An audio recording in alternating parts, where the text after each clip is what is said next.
વધુ એક ચૂંટણીને લગતા મહત્વપૂર્ણ સમાચાર પ્રાપ્ત થઈ રહ્યા છે। લોકસભા ચૂંટણી પહેલા કોંગ્રેસને ઝટકા પર ઝટકા મળી રહ્યા છે। કોંગ્રેસના ઉમેદવાર રોહન ગુપ્તાએ ચૂંટણી લડવાનો ઇનકાર કરી દીધો। પિતાની નાદુરસ્ત તબિયતને લીધે ચૂંટણી નહીં લડે રોહન ગુપ્તાના નિર્ણય બાદ અમદાવાદ પૂર્વ બેઠક પર ફરી એકવાર કોકડું ગૂંચવાયેલું છે। કોંગ્રેસ હિંમતસિંહ પટેલને અમદાવાદ પૂર્વથી ચૂંટણી લડાવી શકે છે। રોહન ગુપ્તાના પિતાએ પણ કોંગ્રેસમાંથી રાજીનામું આપ્યું હતું।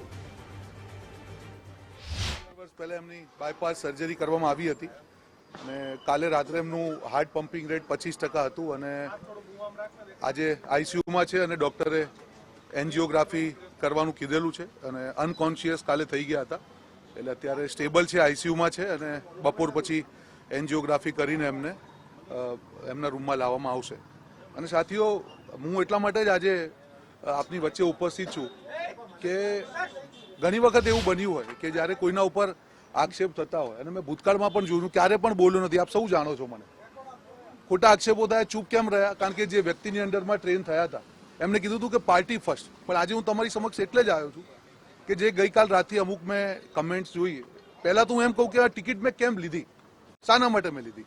જ્યારે પાર્ટીનો આદેશ થયો કે ના રોહન તારે લડવાનું છે, મારા પિતા એ માટે ઓકે નહોતા, 20 વર્ષ પહેલા લડેલા હતા, એમના જે અનુભવો હશે ક્યાંક ને ક્યાંક એક પુત્ર તરીકે એમને એક હતું કે એમની જોડે જે અનુભવો છે એમની જોડે રિપીટ થશે, એમને હું કન્વિન્સ કરવાનો પૂરો ટ્રાય કર્યો।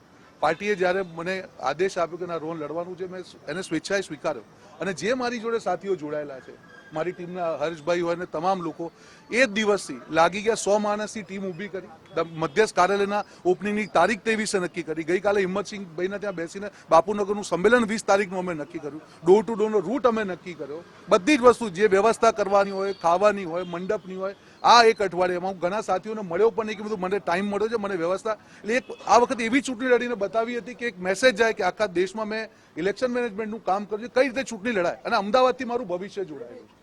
મને ખબર છે કે બધી જ મેં કામગીરી કરી હોય, જ્યાં સુધી ઇલેક્ટ્રોલ પોલિટિક્સમાં એક વખતે ઈમાનદારીથી પ્રયાસ નહીં કરીએ। અમદાવાદના કાર્યક્રમમાં હિંમતસિંહભાઈએ નવી બોડી કરી ત્યારથી એક જુસ્સો હતો અને સારી રીતે ઇલેક્શન, મને ખબર છે, સૌ જાણે છે કે ટફ સીટ છે, એટલે એ ટફ સીટમાં ઉતરવાનું કામ એ જ હતું કે કાર્યકર તરીકે લડીને એક મેસેજ જાય અને અમદાવાદથી સારી શરૂઆત થાય તો એની આખા ગુજરાતમાં એની અસર પડે। એટલે પહેલી વાત તો આ જ કારણથી ટિકિટ સ્વીકારીને એની પાછળ હું લાગી ગયો હતો।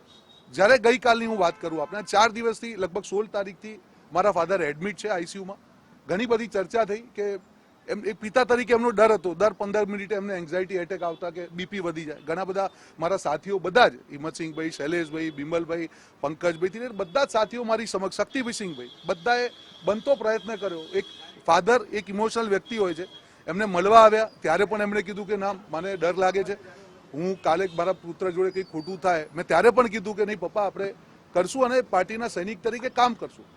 ગઈકાલે જ્યારે મને મેસેજ મળ્યા કે એમણે રાજીનામું આપ્યું, ત્યારે હું હિંમતસિંહભાઈ જોડે એક સભામાં હતો।